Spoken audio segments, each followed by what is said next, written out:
আসসালামু আলাইকুম নবম দশম শ্রেণীর শিক্ষার্থী বন্ধুরা, ভালো আছো সবাই আশা করি। তো আজকে আমরা আলোচনা করতে যাচ্ছি নবম দশম শ্রেণীর গণিতের যে আমাদের প্রথম অধ্যায় অর্থাৎ বাস্তব সংখ্যার ক্লাস চলছিল তার হচ্ছে পার্ট 3। এবং আজকের ক্লাসে আমরা আলোচনা করতে যাচ্ছি প্রমাণ করো যে √3 একটি অমূলদ সংখ্যা। শুধু আমরা এই প্রমাণটি করে যে এটিই পারবো তা নয়, যে কোনো পূর্ণ বর্গ নয় এমন সংখ্যার বর্গমূল যে অমূলদ সংখ্যা এটা আমরা চুটকি দিয়েই কিন্তু প্রমাণ করে ফেলতে পারবো। তো এই প্রমাণটির আগে আমি তোমাদের খুব মজার একটা বিষয় নিয়ে কথা বলতে চাই। সেটা হচ্ছে তোমরা সবাই কিন্তু টেলিভিশনে কিন্তু ক্রাইম পেট্রোল বলো, সিআইডি বলো, এগুলা কিন্তু দেখেছো। এইগুলোতে আসলে কি দেখানো হয়? আমরা দেখি যে একটি খুন হয়ে যাওয়ার পর বা একটি ক্রাইম হয়ে যাওয়ার পরে কি করে সিআইডি গিয়ে সেটা ঘটনা তদন্তে নামে। এই ঘটনা যখন তদন্তে নামে তখন ওখানে কিন্তু একটি বিষয় খেয়ালযোগ্য, অর্থাৎ যেই জায়গাতে খুনটা হয় সেই জায়গার আশেপাশে বা তার সাথে রিলেটেড যত মানুষ রয়েছে সিআইডি প্রত্যেককেই কিন্তু সন্দেহ করে, অর্থাৎ প্রত্যেককেই তারা মনে করে এরা খুনি। তাহলে আমি ধরে ফেললাম যে এই লোকগুলো হচ্ছে, এখানে 100 জন লোক আছে, 100 জনই হচ্ছে খুনি। তাহলে আসলেই কি প্রত্যেকে খুনি? তাহলে আমি ধরে ফেললাম যে না, এরা 100 জনই হচ্ছে খুনি। এখন 100 জনই তো আসলে খুন করতে পারে না, তাহলে এর মধ্যে হচ্ছে হয়তো 1 জন বা 2 জন এই খুনের সাথে জড়িত। তখন তারা কি করে? তখন তারা করে কি যে 100 জনকে তো আমি সন্দেহের তালিকা রাখলাম, তাহলে তারপরে একে একে তারা বাদ দেয় যে না, এই লোকটা খুনের সময় ছিল না বা এর সাথে এই খুনটা যায় না, তার সাথে এই বৈশিষ্ট্যগুলো নেই, সুতরাং এ খুনি হতে পারে না। একে একে এখন কি করা হলো? একে একে বাদ দিতে থাকা হলো। একে একে বাদ দিতে দিতে কি করা হলো? বলা হচ্ছে না, এটা আমি ভুল ধরেছিলাম, এই লোকটা খুনি নয়, না একে সাসপেক্টেড রাখা যায় না, এ বাদ, এ বাদ, এই বাদ, একে একে বাদ দিতে দিতে কি করা হয়? এই লোকটাই হচ্ছে আসলে খুনি। তাহলে এই যে আমরা প্রথমে একটা কন্ট্রাডিক্টরি সিদ্ধান্ত নিচ্ছি, আমরা একটা পরিবর্তনযোগ্য আমরা একটা সিদ্ধান্ত নিচ্ছি, পরিবর্তনশীল সিদ্ধান্ত নিচ্ছি, যেটাকে আমরা বলছি প্রুফ বাই কন্ট্রাডিকশন। কন্ট্রাডিকশনটা কি? কন্ট্রাডিকশনটা হচ্ছে যে প্রথমে আমরা একটা কন্ট্রাডিক্টরি ডিসিশন নিয়ে ফেলছি যে এই লোকটা খুনি, তারপরে বলছি যে না, এটা হতে পারে না, এই ঘটনাগুলো এ ঘটায়নি, সুতরাং এ খুনি নয়। এই যে এই জিনিসটা কি বলছি? Proof by contradiction. অর্থাৎ প্রথমে ধরছি যে খুনি, তারপর বলছি না খুনি নয়। তাহলে এই যে আমরা প্রুফ বাই কন্ট্রাডিকশন বললাম, সেই জিনিসটা আসলে কি? তার মানে প্রথমে আমরা একটা ভুল সিদ্ধান্ত ধরে নিচ্ছি, ভুল সিদ্ধান্ত ধরে নেওয়ার পর বলছি না, এই জিনিসগুলো এর মধ্যে নেই, অতএব এটা হতে পারে না। তাহলে একইভাবে √3 একটি অমূলদ সংখ্যা, এটা প্রমাণ করার পূর্বে আমরা একটা কন্ট্রাডিক্টরি একটা ডিসিশন নেব। কন্ট্রাডিক্টরি ডিসিশনটা কি? একটা ভুল ডিসিশন আমরা নেব। প্রথমেই ধরে ফেলবো যে না, √3 একটি মূলদ সংখ্যা। যদিও অমূলদ প্রমাণ করতে চাই, আমরা প্রথমেই ধরলাম যে না, এটা অমূলদ না, এটা কি? মূলদ। এখন দেখবো যে √3 তুমি যে মূলদ, তোমাকে যে মূলদ ধরলাম, তুমি কি আসলেই মূলদ? মূলদ সংখ্যার বৈশিষ্ট্যগুলো কি তোমার ভিতরে আছে? আমরা চেক করে দেখবো যে মূলদ সংখ্যার বৈশিষ্ট্যগুলো তার ভিতরে আছে কিনা। যদি মূলদ সংখ্যার বৈশিষ্ট্যগুলো তার ভিতরে না থাকে, তারপর আমরা কি বলবো? না, আমরা ভুল ধরেছিলাম, √3 মূলদ হতে পারে না, অতএব √3 হচ্ছে অমূলদ সংখ্যা। তাহলে দেখি এটা আমরা কি করে প্রমাণ করতে পারি। ওকে, তাহলে আমরা প্রথমে একটি ভুল ডিসিশন নিয়ে ফেলি। সেটি কি? √3 একটি মূলদ সংখ্যা। ওকে, আমরা ভুল ডিসিশনটা নিয়ে নিলাম যে মনে করি √3 একটি মূলদ সংখ্যা। এই যে আমরা একটা কন্ট্রাডিক্টরি ডিসিশন নিয়ে ফেললাম, মূলদ সংখ্যা। যদি তাই হয় তাহলে আমরা ধরে ফেললাম যে √3 হচ্ছে মূলদ সংখ্যা। এখন √3 কে যদি মূলদ সংখ্যা হতে হয়, তাহলে মূলদ সংখ্যার বৈশিষ্ট্য তার ভিতরে থাকতে হবে। আমরা জানি যে মূলদ সংখ্যা হতে গেলে ওই সংখ্যাকে p/q আকারে প্রকাশ করা যাবে। p/q কি আমি একটু পরে বলে দিচ্ছি। তাহলে আমরা এখানে লিখতে পারি, তাহলে √3 = p/q। তাহলে √3 সমান তাহলে p/q আকারে লেখা যাবে। p/q কেমন? pq পূর্ণ সংখ্যা, আমরা বলে দিলাম pq পূর্ণ সংখ্যা এবং সহমৌলিক। প্রত্যেকটা কথা আমি ব্যাখ্যা দিচ্ছি, যদিও এগুলা নিয়ে সহমৌলিক সংখ্যা নিয়ে যদিও ক্লাস হয়েছে, তারপর আমি একটু বলবো। তাহলে pq পূর্ণ সংখ্যা এবং সহমৌলিক, এবং ধরলাম আমরা যে q = 1। আমরা ধরলাম q এর মানটা 1 নয়, অনেক থেকে বড়। এখন কথা হলো কেন এই শর্তগুলো আমরা নিলাম? দেখি, আমরা বলেছি যে √3 হচ্ছে মূলদ সংখ্যা। মূলদ সংখ্যা হতে গেলে আমরা জানি যে কোনো মূলদ সংখ্যাকে দুটি পূর্ণ সংখ্যার অনুপাত আকারে প্রকাশ করা যাবে। যেমন আমি যদি বলি যে 5 একটি পূর্ণ সংখ্যা, তাহলে 5 সংখ্যাটাকে যদি মূলদ বলতে চাই, তাহলে 5 কে কি লেখা যায়? 5/1 লেখা যায়। দেখো যে 5 ও পূর্ণ সংখ্যা, 1 ও পূর্ণ সংখ্যা। আবার মজার ব্যাপার হচ্ছে দেখো 5 এবং 1 এই দুটো সংখ্যাকে একই সাথে এক ছাড়া কিছু দিয়ে ভাগ করা যায় না। দেখো 5 এবং 1 এর কমন উৎপাদক কিন্তু একটি, এই দেখো 5 এর উৎপাদক কে 1 এবং 5, আর 1 এর উৎপাদক কে 1, তাহলে এই দুটোর কমন উৎপাদক কি? কমন উৎপাদক কিন্তু 1। ওকে, তার মানে গসাগু হচ্ছে 1। তাহলে দুটো সংখ্যার গসাগু যদি হয় 1, তাহলে ওই সংখ্যা দুটোকে বলা হয় সহমৌলিক সংখ্যা। ওকে, আবার যদি এখানে লিখি 2.5, 2.5 কে কিন্তু কি লেখা যায়? 5/2 লেখা যায়। ওকে, তাহলে এই 5/2 এই দুটোর কমন উৎপাদক কিন্তু 1, মানে গসাগু 5/2, এই 5 এবং 2 এর গসাগু কিন্তু 1। ওকে, তার মানে এই সংখ্যাটাও কি? মূলদ। তার মানে মূলদ সংখ্যাকে দুটো সহমৌলিক সংখ্যার ভগ্নাংশ আকারে কিন্তু প্রকাশ করা যাবে।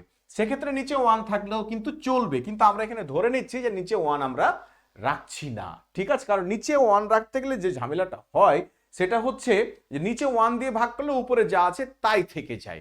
কথা কি বোঝা গেল? এই জন্য আমরা এই জায়গাতে নিচ্ছি না যে নিচে 1, এটা আমরা নিচ্ছি না। ওকে, তাহলে সেক্ষেত্রে আমরা কি করছি? পি কিউ হচ্ছে পূর্ণ সংখ্যা, অর্থাৎ এই দুটো হচ্ছে গোটা গোটা সংখ্যা, এবং এই দুটো কেমন? পরস্পর সহমৌলিক, মানে দুটোকে একই সাথে এক ছাড়ার কিছু দিয়ে ভাগ করা যায় না। আমরা ধরে রাখলাম কিন্তু এটা। ওকে, সহমৌলিক সংখ্যা ধরে রাখলাম। ওকে, এখন তাহলে আমরা যে সিদ্ধান্তগুলো নিলাম যে √3 একটি মূলদ সংখ্যা, এটাকে তাহলে p/q আকারে প্রকাশ করা যায়, যেহেতু p/q আকারে প্রকাশ করা যায় এবং যেহেতু মূলদ, তাহলে নিশ্চয়ই এ দুটো কেমন সংখ্যা হতে পারে? সহমৌলিক হতে পারে, এটা আমরা বলে রাখলাম। ওকে, এবার আমরা আসি, এখন যেহেতু আমরা এই সিদ্ধান্ত নিয়েই ফেলেছি, এখন সিদ্ধান্তটা আমরা চেক করি যে আমরা যে সিদ্ধান্তটা নিলাম এটা কি আসলে ঠিক ছিল না ভুল ছিল। ওকে, এরপরে তাহলে আমরা যে কাজটা করব, দেখো আমরা জাস্ট করলাম কি? উভয় পক্ষকে বর্গ করে দিলাম। তাহলে বর্গ করে, উভয় পক্ষকে বর্গ করে, তাহলে এই পক্ষকে যদি বর্গ করি তাহলে কি আসে? √3² = এই পক্ষকে বর্গ করলে কি আসে? p/q whole square. ওকে, তাহলে স্কয়ার রুট এখানে বাতিল হয়ে থাকলো কি? তাহলে এখানে থাকলো 3 = এদিকে থাকলো কি? p²/q²। ওকে, এখান থেকে যদি আমি ডানে যাই তাহলে বা আমি জাস্ট এখন কি করছি? উভয় পক্ষকে, এই যে নিচে q² আছে না, একটি কিউ দিয়ে আমি উভয় পক্ষকে গুণ করতে, তাহলে এদিকে যদি কিউ গুণ করি 3 × q = দিয়ে কি হলো? তাহলে p²/q² × q। উদ্দেশ্য হচ্ছে নিচে একটা কিউ এখানে কেটে বাদ দিয়ে দাও, অর্থাৎ আমরা যদি সরাসরি করতাম এখানে, এই যে এখানে q² রয়েছে, একটি কিউ কিন্তু এখানে নিয়ে আসতে পারতাম আর গুণ করে, একই কথা। তাহলে এখান থেকে আমরা যদি লিখি বা, তাহলে 3q = একটা কিউ নিচে কাটা গেল, থাকলো কি? p²/q। আশা করি এই জায়গাটুকু তোমরা বুঝতে পেরেছো। এই জায়গাটুকু নিয়েই কিন্তু আমরা আসলে কথা বলবো। তো এই জায়গাটুকু আমি এই জায়গা তো আলাদা করে একটু লিখি যদি এখানে, তাহলে বা 3q = p²/q। ওকে, আশা করা যায় এই লাইনটা তোমরা দেখতে পাচ্ছ। ওকে, এখন এই জায়গাটুকু নিয়েই কিন্তু আমাদের সমস্ত কথাবার্তা আমরা বলবো। আচ্ছা বলো তো, কিউ কেমন সংখ্যা বলেছিলাম? পূর্ণ সংখ্যা। কিউ যদি পূর্ণ সংখ্যা হয়, তার সাথে আরেকটি পূর্ণ সংখ্যা গুণ করলে এই পুরো সংখ্যাটা কেমন সংখ্যা হবে? পূর্ণ সংখ্যা। তাহলে আমরা বলতে পারি যে 3q পূর্ণ সংখ্যা, 3q পূর্ণ সংখ্যা বলতে পারি আমরা। এইটুকু তো কোনো ঝামেলা নেই। অর্থাৎ আমাদের বাম পক্ষ, এই যে আমরা একটা সমীকরণ পেয়েছি, এই সমীকরণের বাম পক্ষটা কিন্তু স্পষ্টতই পূর্ণ সংখ্যা। নিশ্চিতভাবে বলা যায় যে যেহেতু কিউ পূর্ণ সংখ্যা নিয়েছিলাম, সুতরাং 3q কেমন সংখ্যা? পূর্ণ সংখ্যা। এবার আসি ডান দিকে কি ঘটনা ঘটেছে। আমরা কিন্তু বলেছিলাম কিউ এর মান 1 নয়, কারণ কিউ এর মান যদি 1 হয়ে যায় তাহলে উপরে যা আছে তাই, এখানে কিন্তু সিদ্ধান্ত নেওয়া কঠিন হবে। ঠিক আছে, তাহলে আমরা জাস্ট এই জায়গাতে এখন দেখব এইখানে কি ঘটনা ঘটে। আমরা কিন্তু বলেছিলাম পিকিউ কেমন সংখ্যা? পিকিউ হচ্ছে সহমৌলিক সংখ্যা। সহমৌলিক সংখ্যা মানে কি? তাদের মধ্যে এক ছাড়া কোনো সাধারণ উৎপাদক নেই, এক ছাড়া কোনো সাধারণ উৎপাদক নেই। যদি তাই হয়, এবার আসো, সাপোজ আমি ধরলাম পি এর মানে তোমাদের বোঝানোর জন্য, পি এর মান ধরলাম হচ্ছে 3 আর কিউ এর মান ধরলাম হচ্ছে 4। ধরতেই পারি দুটো সহমৌলিক সংখ্যা, এই যে 3 এবং 4, এই যে 3/4 যদি আমি কাটাকাটি করি তাহলে কত? এই যে 3/4। যদি আমি কাটাকাটি তো করা যাবেই না সহমৌলিক সংখ্যা, কারণ এদের মধ্যে কমন উৎপাদক কত? 1। 3 এর উৎপাদক কি? 1 3, আর 4 এর উৎপাদক কি? 1 2 4। এই দেখো কমন কে? 1। তার মানে এই দুটো কেমন সংখ্যা? সহমৌলিক সংখ্যা। এবার দেখো পি কে স্কয়ার করো, তাহলে কত হয়? 9, আর কিউ কে তো কিউ মানে 4। আচ্ছা, এটা যদি ভাগ করি, ভাগফল কি পূর্ণ সংখ্যা হবে না হবে না? এই ভাগফলটা কি পূর্ণ সংখ্যা হবে? এটা বলো তো আগে। এই যে ভাগফলটা, এই ভাগফলটা কি কোনোভাবে পূর্ণ সংখ্যা হতে পারে? কখনোই হতে পারে না।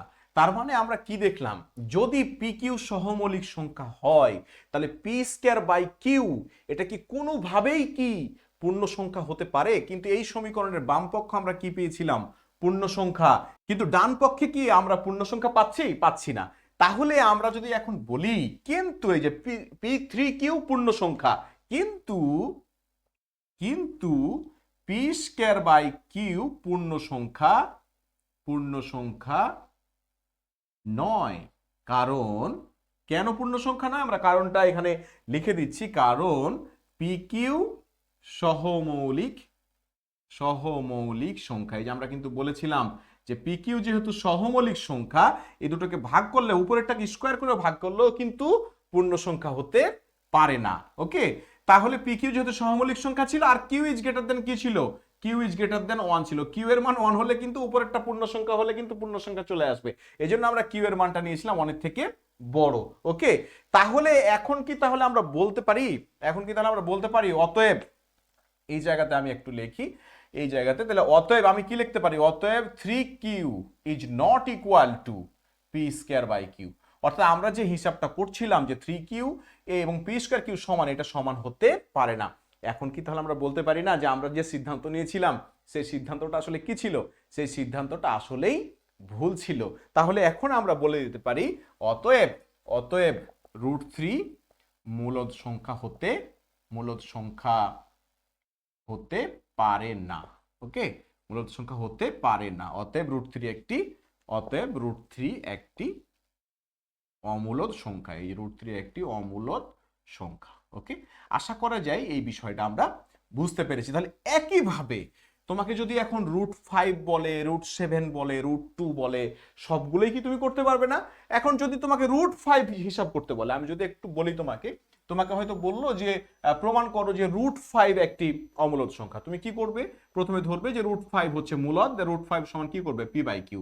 একইভাবে পি কিউ পূর্ণ সংখ্যা, Q is greater than 1। Q এর মানটা কেন অনেক থেকে বড় নেবে এটা বুঝতে পেরেছো? কারণ যদি তুমি অনেক থেকে বড় না নাও, কিউ এর মানকে যদি 1 নাও, শেষে যে কি হবে ওটা তো পূর্ণ সংখ্যা হয়ে যাবে ভাগ করলে। ওকে, তাহলে কিউ এর মানটা অনেক থেকে আমরা বড় নিব। এখন এটাকে স্কোয়ার করলে কি হবে, 5 equal to P square by Q square. একইভাবে কিউ দিয়ে যখন উভয় পক্ষকে গুণ করব, একটা কিউ এখানে চলে আসবে, তাহলে কি আসবে, 5q equal to P square by Q. এই জায়গাতে আমরা কথা বলবো, এটা হচ্ছে পূর্ণ সংখ্যা, দুটো পূর্ণ সংখ্যার গুণফল, আর এটা যেহেতু সহমৌলিক ছিল, পূর্ণ সংখ্যা নয়, তাহলে এই দুই পক্ষ সমান হতে পারে না। তার মানে আমাদের সিদ্ধান্ত প্রথমে যেটা নিয়েছিলাম সেটা ভুল ছিল, অর্থাৎ √5 মূলদ সংখ্যা হতে পারে না, এটা হচ্ছে অমূলদ সংখ্যা। তাহলে একইভাবে যে কোনো পূর্ণবর্গ নয় এরকম সংখ্যা তোমাকে দিয়ে যদি বলে এটা অমূলদ সংখ্যা প্রমাণ করো, তাহলে কি তুমি এটা করতে পারবে? আশা করা যায় এটা করতে পারবে। ওকে, ভালো থাকবে সবাই, আজকে পর্যন্ত, খোদা হাফেজ।